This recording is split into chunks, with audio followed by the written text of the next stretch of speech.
അനുരാഗതീരം. രചന അഭിരാമി. എൻ്റെ കർത്താവേ, മലവെള്ളം! അലറി വിളിച്ചുകൊണ്ട് കട്ടിലിൽ നിന്നും നിലത്തേക്ക് ചാടിയിറങ്ങിയവനെ നോക്കി വാതിൽക്കൽ നിൽക്കുകയായിരുന്ന റോസ്ലിൻ പല്ല് കടിച്ചു. അവർ കയ്യിലിരുന്ന സ്റ്റീൽ കപ്പിൽ മുറുകെ പിടിച്ചു. മലവെള്ളം വന്നതല്ലായിരുന്നോ? അപ്പോഴേക്കും ബോധം വന്നവൻ നിലത്ത് കുത്തിയിരുന്ന് പിറുപിറുക്കുന്നത് കേട്ട് റോസ്ലിൻ്റെ അരിശം കൂടി. മലവെള്ളമല്ല, നിന്റെ തന്തയുടെ.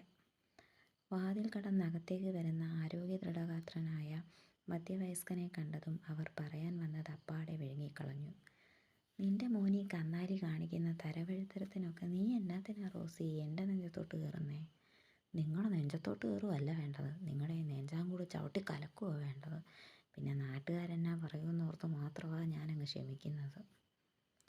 അതിനിപ്പോൾ ഞാൻ എന്നാ ചെയ്തടി? നിങ്ങൾ എന്നതാ ചെയ്യാത്തത്? നിങ്ങളാ ഇവൻ്റെ തെമ്മാടിത്തരത്തിനെല്ലാം കുട പിടിച്ചു കൊടുക്കുന്നത്.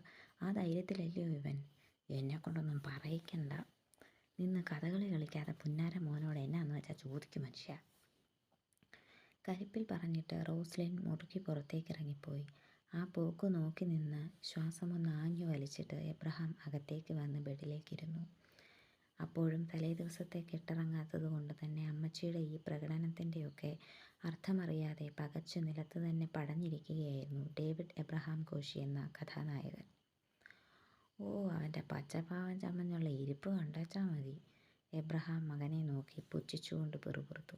ഇരുന്ന് പുഞ്ഞിക്കാതെ കാര്യം എന്നാന്ന് വെച്ചാൽ പറയാച്ചാ. കാര്യം നിൻ്റെ അപ്പ ഇരട്ട പറ്റും. ആന്നോ? ഇന്നലെ ഇച്ചിരി ഓവറായി പോയോണ്ട് ഞാൻ അറിഞ്ഞില്ല ചാച്ചാ. സുഖപ്രസവമായിരുന്നോ? ദേവിയുടെ കളിയാക്കിയുള്ള ചോദ്യം കേട്ട് എബ്രഹാം കടപ്പല്ലി ഞെരിച്ചു. എടാ അല്ല വേണ്ട. എടാ എരണം കിട്ടവനെ, നീ ഇതെന്നാ ഭാവിച്ചാടാ സാമദ്രോഹി? ഇത് കുറേ നേരമായല്ലോ നിങ്ങളിങ്ങനെ അവിടെ എവിടെയും തൊടാതെ പറയാതെ. കാര്യം എന്നാന്ന് വെച്ചാൽ പറ ചാച്ചാ. എന്നതാ കാര്യം? ഓ, അവനൊന്നും അറിയാൻ പാടില്ല. ഏതാടാ പെങ്കൊച്ച്? പെങ്കൊച്ചാ? ഏത് പെങ്കൊച്ച്? ചോദിക്കുമ്പോൾ അവൻ്റെ കണ്ണുരുണ്ട് നിലത്ത് വീഴാൻ പോവാണെന്ന് പോലും തോന്നിപ്പോയിരുന്നു എബ്രഹാമിന്. അതാ ഞങ്ങൾക്കും അറിയേണ്ടത്. ഇന്നലെ പച്ചപ്പാതിരാക്കി കെട്ടിയോളാണെന്നും പറഞ്ഞ് നീ വിളിച്ചുകൊണ്ട് വന്ന ആ പെങ്കൊച്ച് ഏതാന്നാ ദേവി ഞാൻ ചോദിച്ചത്? എബ്രഹാമിൻ്റെ സ്വരത്തിൽ ഗൗരവം തിങ്ങി. എൻ്റെ കർത്താവേ, 2 അടിച്ചിട്ട് കിടന്നൊന്ന് ഉറങ്ങി എണീറ്റപ്പോഴേക്ക് എനിക്ക് കെട്ടിയോളുമായോ? ദേവി നെഞ്ചിൽ കൈവച്ച് നുഴിഞ്ഞുകൊണ്ട് ആരോടെന്നില്ലാതെ ചോദിച്ചു. പിന്നെ പെട്ടെന്ന് ഏതോ ഒരു ഉൾവിളി തോന്നിയതുപോലെ എണീറ്റ് താഴേക്കൂടി. താഴേക്കുള്ള പടവുകൾ ഇറങ്ങുന്നതിനിടയിൽ മൊത്തം കഴിഞ്ഞ രാത്രി തൻ്റെ ജീവിതത്തിൽ നടന്ന കാര്യങ്ങളെ ഓർത്തെടുക്കാനുള്ള ശ്രമത്തിലായിരുന്നു അവൻ. ഇങ്ങനെ മിണ്ടാതിരിക്കാതെ എന്തേലും ഒന്ന് പറ കൊച്ചേ. അടുക്കളയിലെ സ്ലാവിൽ ചാരി മുഖം കുനിച്ചു നിൽക്കുന്ന പെണ്ണിനെ നോക്കി റോസ്ലിൻ അസ്വസ്ഥയായി. ഞാൻ എങ്ങോട്ടേലും പൊക്കോളാം. ആരെയും ബുദ്ധിമുട്ടിക്കണമെന്നൊന്നും വിചാരിച്ചിട്ടല്ല ഞാൻ. ഒടുവിൽ അത്രമേൽ നേർത്ത ആ സ്വരം കേട്ടതും റോസ്ലിൻ കണ്ണുമിഴിച്ചു. ആഹാ, അത് കൊള്ളാമല്ലോ. പാതിരാത്രി കെട്ടിയോളാണെന്നും പറഞ്ഞ് കയറി വരിക, എന്നതാ ഏതാന്നൊക്കെ വല്ലതും ചോദിച്ചാൽ പൊക്കോളാന്നാണോ പറയുന്നേ? റോസ്ലിൻ്റെ ചോദ്യം കേട്ട് അവൾ മുഖം കുനിച്ച് മറുപടിയില്ലാതെ നിന്നതേയുള്ളൂ. അല്ല, ഈ കഴുത്തേ കിടക്കുന്ന സാധനം കെട്ടിയതെൻ്റെ മോനെന്ന് പറയുന്ന ആ കന്നാലി തന്നെയാന്നോ? ആ നിമിഷം ഞെട്ടിയിട്ടെന്ന പോലെ അവളുടെ നോട്ടം തൻ്റെ മാറിലേക്ക് നീണ്ടു. അങ്ങനെയൊന്ന് തന്നിലുള്ളത് അവൾ അപ്പോഴാണ് അറിഞ്ഞതെന്ന് പോലും റോസ്ലിന് സംശയം തോന്നിപ്പോയിരുന്നു അപ്പോഴത്തെ അവളുടെ ആ വെപ്രാളം കണ്ടപ്പോൾ. എന്നാ പറ്റി? വിലങ്ങനെ തലയാട്ടിക്കൊണ്ടുള്ള അവളുടെ ആ മൂളലിൻ്റെ അർത്ഥം റോസ്ലിന് പിടികിട്ടിയില്ല. അതിൻ്റെ ബാക്കി പത്രം എന്നോണം അവരുടെ കടപ്പല് ഞെരിഞ്ഞു. എന്തേലും ഒന്ന് വായ തുറന്ന് പറഞ്ഞേ കൊച്ചേ, അതവൻ കെട്ടിയത് തന്നെയാണോ? അവരുടെ കണ്ണുകൾ വീണ്ടും അവളുടെ ഹൃദയത്തോട് പറ്റിക്കിടക്കുന്ന അല്ല താലിയിലേക്ക് തന്നെ നീണ്ടു. അതെ, പതിഞ്ഞ് വിറപൂണ്ട സ്വരത്തിൽ അവൾ മറുപടി നൽകി. എന്നാൽ പിന്നെ പോണ കാര്യമൊക്കെ നമുക്ക് കുറച്ച് കഴിഞ്ഞിട്ട് ആലോചിക്കാം. അങ്ങനെ തോന്നുമ്പോൾ കയറി വരാനും തോന്നുമ്പോൾ ഇറങ്ങിപ്പോകാനും ഇത് സത്രമൊന്നുമല്ല. പിന്നെ മാളിയേക്കലെ ദേവിയുടെ കെട്ടിയോള് ഒറ്റ രാത്രി കൊണ്ട് പൊറുതി മതിയാക്കി ഇറങ്ങിപ്പോയെന്ന് നാട്ടുകാർ പറഞ്ഞു നടന്നാൽ ഞങ്ങൾക്കത് ഇത്തിരി ക്ഷീണമാണ്. റോസ്ലിൻ്റെ സംസാരം കേട്ട് ആ പെണ്ണൊന്ന് പകച്ചു പോയിരുന്നു. അറിയാതെ കൈകൾ മാറിലെ താലിയെ തേടിച്ചെന്നു. മാളിയേക്കലെ ദേവിയുടെ കെട്ടിയോള്. ആ പ്രയോഗം അവളുടെ ഹൃദയത്തെ പ്രകമ്പനം കൊള്ളിച്ചു. അതേസമയം തന്നെയായിരുന്നു മുകളിൽ നിന്നിറങ്ങിയ ദേവി അങ്ങോട്ട് വന്നത്. അവൻ വരുമ്പോൾ കാണുന്നത് റോസ്ലിൻ്റെ മുന്നിൽ ഒരു പൂച്ചക്കുട്ടിയെപ്പോലെ പതുങ്ങി നിൽക്കുന്ന പെണ്ണിനെയായിരുന്നു.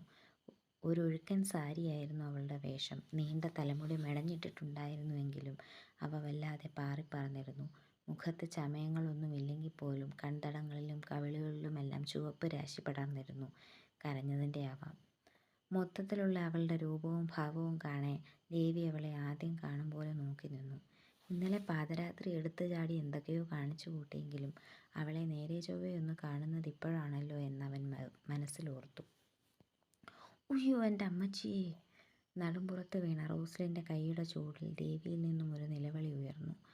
മുന്നിൽ നിൽക്കുന്നവളാണെങ്കിൽ ഇരു കണ്ണുകളും മുറുകെ പൂട്ടിയിരുന്നു. ഓഹ്, എന്നതാ മമ്മി? ഇത് ഞാൻ നിനക്ക് ഇന്നലെ രാത്രിയെ തരാനോങ്ങി വെച്ചതാ. അതിരിക്കട്ടെ, എന്തുവാ നിൻ്റെ കെട്ടിയവളുടെ പേര്? ഇതൊക്കെ അവളോട് തന്നെ അങ്ങ് ചോദിച്ചൂടായോ? മുന്നിൽ നിൽക്കുമല്ലയോ? അല്ലാതെ എന്നോട് ചോദിച്ചാൽ എനിക്കറിയോ? എൻ്റെ കർത്താവേ, നിങ്ങളിത് വല്ലതും കേൾക്കുന്നുണ്ടോ ഇച്ചായ? കൈ എത്തിച്ച് പുറവും തടവിക്കൊണ്ടുള്ള ദേവിയുടെ പറച്ചിൽ കേട്ട് കണ്ണുമിഴിഞ്ഞു പോയ റോസ്ലിൻ ഒരു നിലവിളി പോലെ ഭർത്താവിൻ്റെ നേർക്ക് തിരിഞ്ഞു. കേൾക്കാതിരിക്കാൻ എൻ്റെ ചെവി അടിച്ചു പോയോ? നീ എന്നതാടാ ഈ വിളിച്ചു പോകുന്നത്? സ്വന്തം കെട്ടിയവളുടെ പേരറിഞ്ഞൂടായോ?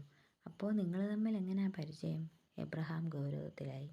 എനിക്ക് ഇവളെ പരിചയമൊന്നുമില്ല. പിന്നെ കെട്ടിയോളായതൊക്കെ ഇന്നലത്തെ വെള്ളത്തിൻ്റെ പുറത്തെങ്ങാണ്ടോ പറ്റിപ്പോയതാ. നിസ്സാരമട്ടിൽ അവൻ പറഞ്ഞതും എബ്രഹാമും റോസ്ലിനും അന്തം വിട്ട് പരസ്പരം നോക്കി.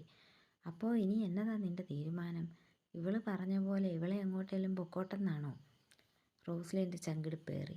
പോകാനോ? എങ്ങോട്ട്? ദേവി പുരുകം ചൊളിച്ചു. ആ, എനിക്കറിയോ, ഇവളാ പറഞ്ഞത് എങ്ങോട്ടേലും പൊക്കോളാന്ന്.